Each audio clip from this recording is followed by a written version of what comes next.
के रंग लाई है, एक तरंग लाई है, देख शाम मेरे होठों पे है आज बस तेरा ही एक नाम। अपनी आंखों से मैं तेरी आंखों के पीछा खुदा,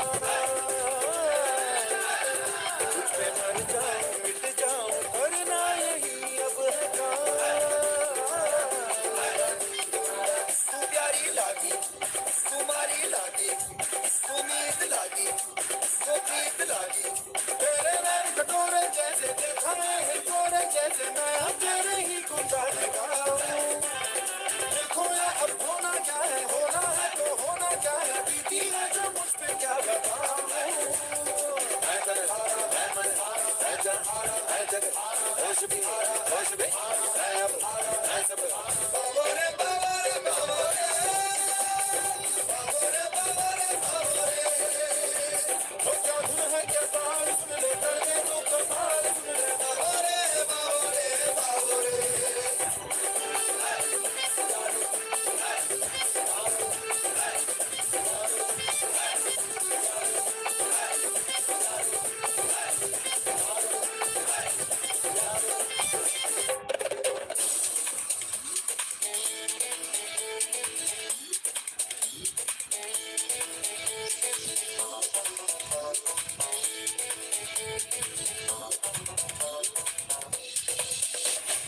रघुपति राघव राजा राम, रघुपति राघव राजा राम। नॉन स्टॉप पारे आज की पारे सेलिब्रेशन तेरे नाम। रघुपति राघव राजा राम, रघुपति राघव राजा राम।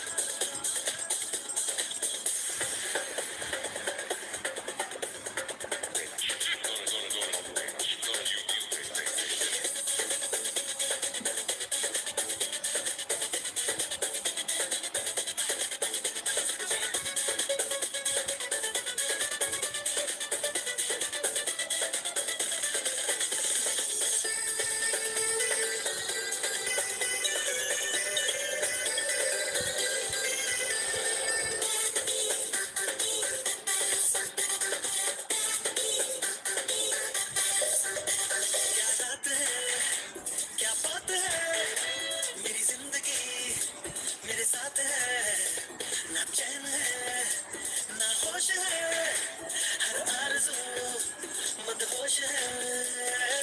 मांगी दुआ जो कभी तेरे मेरे लब गई, जाने तमन्ना उसे पूरी की है रब ने, कैसे करूं मैं शुक्रिया।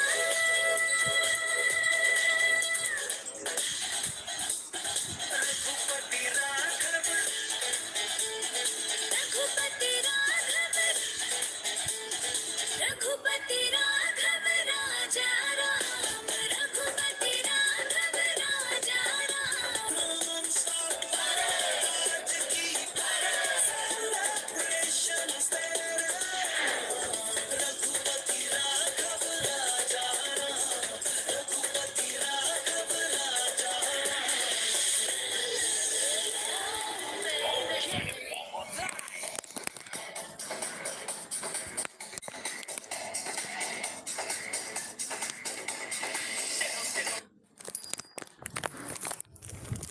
Hello and good day. So we can begin the book club now. So this is for you all from the book Ward D. It's an interesting book from my favorite author Frieda McFadden. It's from the Sunday Times best-selling author. So what is it all about? All she had to do was make it through the night shift. Ward D is a hospital's mental health unit, and as a medical student, Amy is required to gain experience on the floor. But little do her colleagues know, this may force her to confront a past that she has found hard to forget. The night starts, the countdown begins. As the hours tick by, Amy grows increasingly convinced something terrible is going to happen within the ward's tightly secured walls. So, when the staff start to vanish without a trace, it becomes clear that everyone on the unit is in grave danger. This is one night on Ward D. Now, she might just have to do something. So, this is from the best-selling author Frieda McFadden, who's produced another thriller that may want you to leave the light on at your home. Other books by her, mind-bending thrillers, are in The Inmate, The Boyfriend, The Co-worker, and Never Lie. So, what is this all going to be about? We can do one chapter here for you, and then later on we can do more things like quotes explained, question and answers, book discussion questions, and other things. Book discussions about the whole thing, summaries, all of that we can do later. For now, just an introduction about what it is. So it starts like this. It's a letter from Pauline Walter, who's the administrative assistant to the chief of psychiatry. So, dear Amy Brenner, you have been assigned to overnight call tonight on our primary locked psychiatric unit. Ward D. In preparation for your assigned shift, please observe the following guidelines. You will be given a numerical code that can be used to leave Ward D. Except in the case of an emergency, you may not exit the unit during your shift.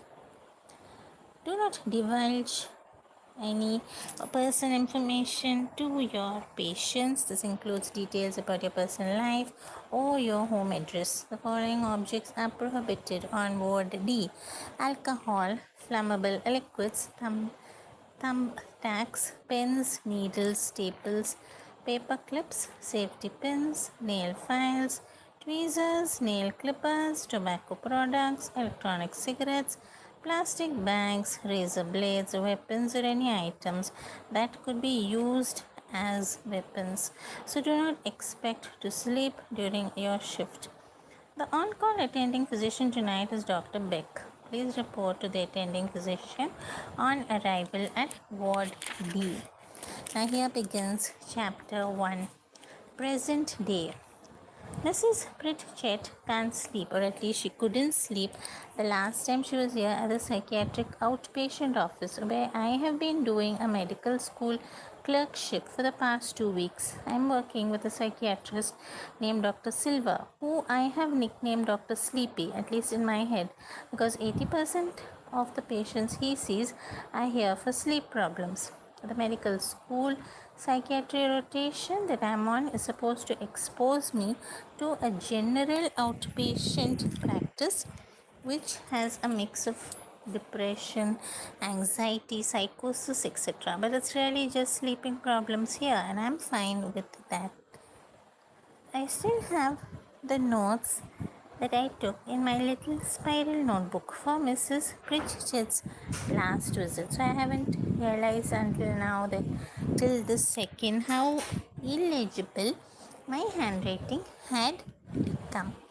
So you see how it is here that even the handwriting has become probably like the feelings. So aside from her age, 64 years old, I can only make out two sentences. Can't fall asleep and cat. I underlined cat several times, so it must have been important, but I can't read anything I wrote below that word. Something about cats, presumably. Maybe her cat was sitting on her face when she was attempting to fall asleep. That has happened to me once. So Mrs. Pritchett is perched in the exam room, her chin length grey hair combed into a neat bob, her big pink purse clutched in her lap. Unlike most exam rooms I have seen, this one doesn't have an elevated examining table. It's just a room with two wooden chairs in it. So Mrs. Pritchett is sitting in one, I will sit in the other, and then when Dr. Sleepy comes in, he will take the second chair and I will stand, hovering over them awkwardly. So, Amy, said Mrs. Pritchlet, she exclaims when I walk into the room. I'm so happy to see you, dear. Oh, this is different from the usual blurry eyed greeting that I get from patients. How are you sleeping? So much better, thanks to you. Really, I try not to sound too astonished, but it's hard not to blurt out. But I did absolutely nothing. Yes, she beams at me. Everybody else just prescribed a bunch of sleep medications, but you actually talked to me. More importantly, you listened. And that's how I realized that the reason I couldn't sleep was that I was missing Mr. Whisker so much since he passed on 2 months, 6 months ago.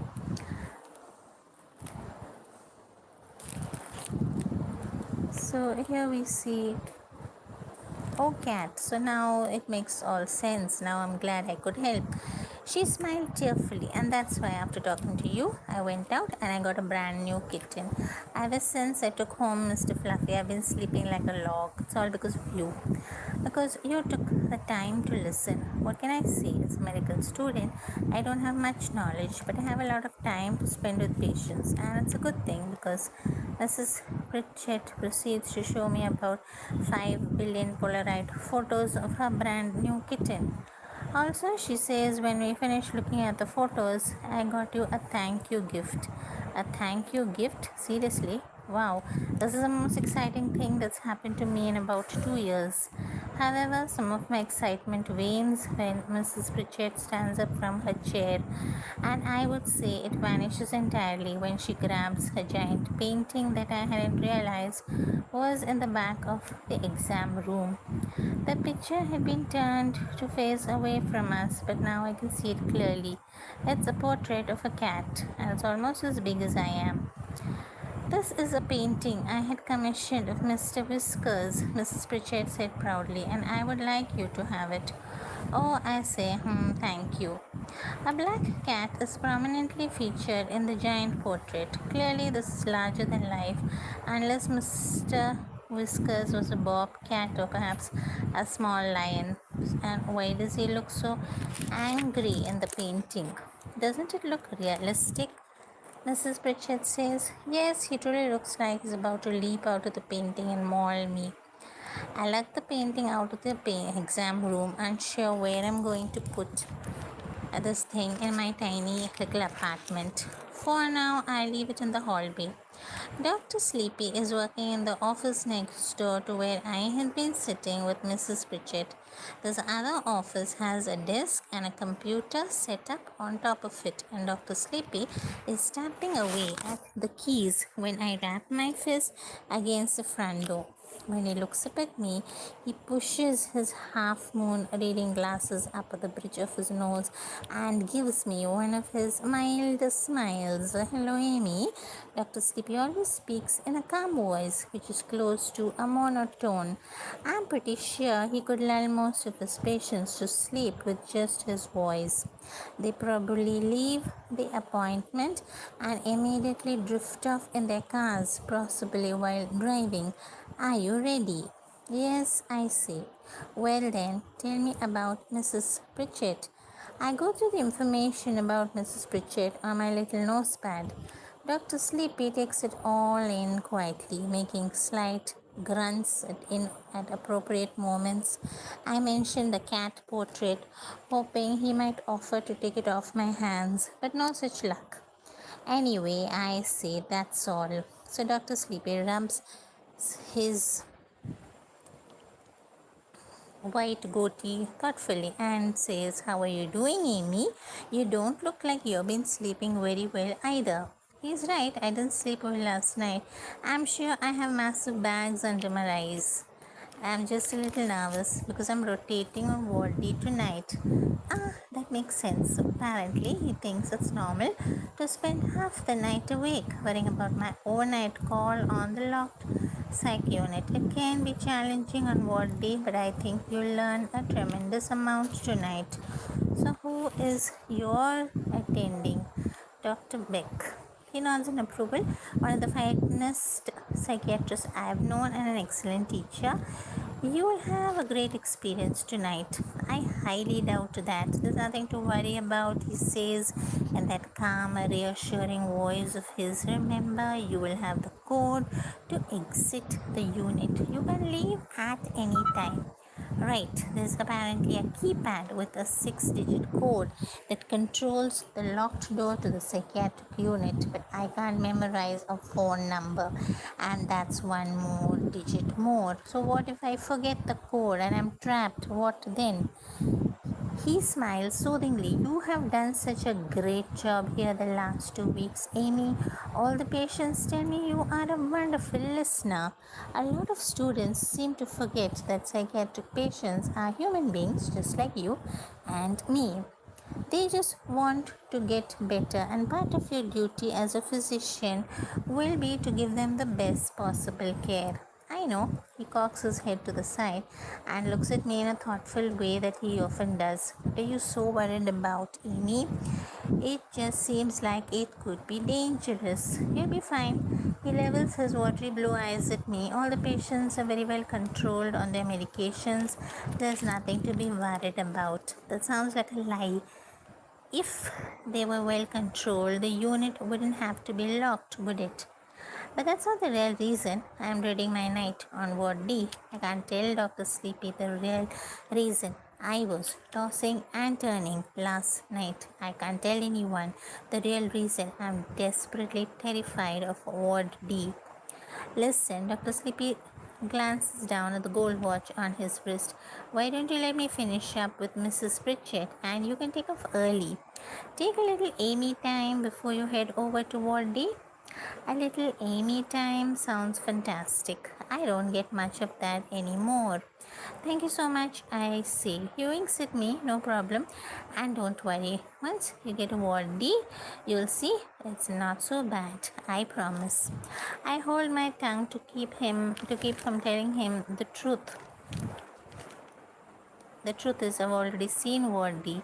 I visited it once before, nearly a decade ago, back when my best friend was a patient there. I still remember her matted hair and wild eyes when I came to visit. She didn't look like my best friend anymore, more like a wild animal closed up in a cage. But the thing that sticks with me most, the thing I will never forget, are the words she spit out at me just seconds before I ran out of the unit, swearing to myself I would never ever return again.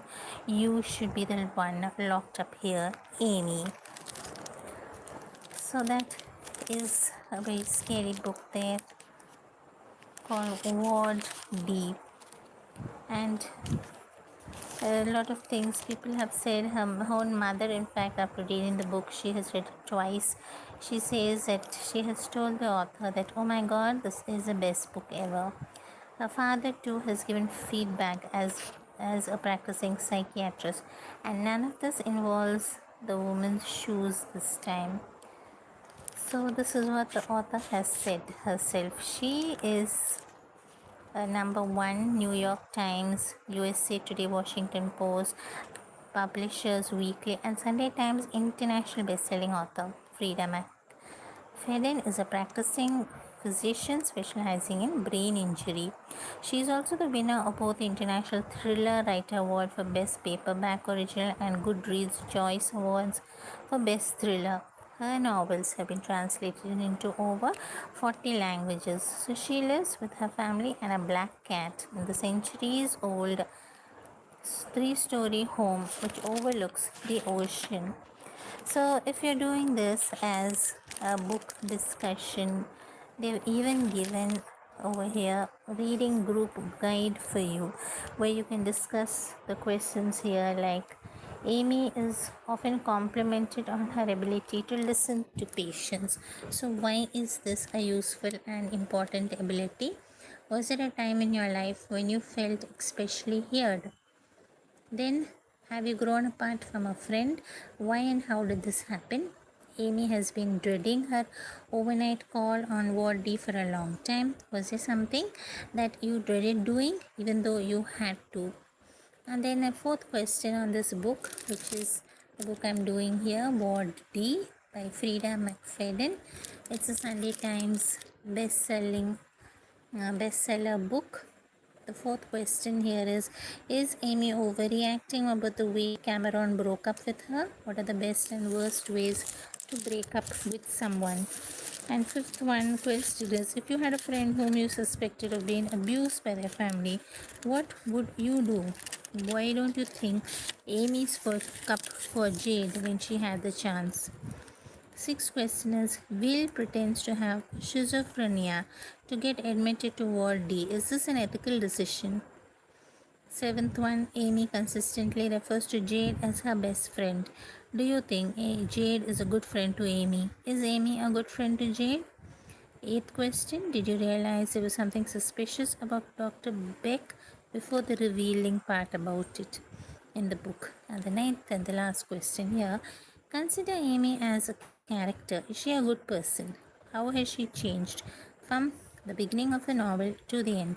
I will be back with the answers after a short break. Think about it and try and answer.